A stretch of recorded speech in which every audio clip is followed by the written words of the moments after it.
Week 2 of my weight loss 2026 needs to be my last year.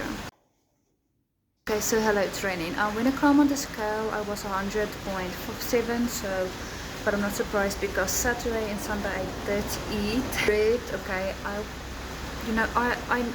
I just needed to, okay, because I'm doing keto, so I'm gonna miss bread so much. But this is what I'm dealing with. Good. I'm gonna post once a week my weight loss, but it's not gonna mean that I'm not gonna still continue to post on my account, you know.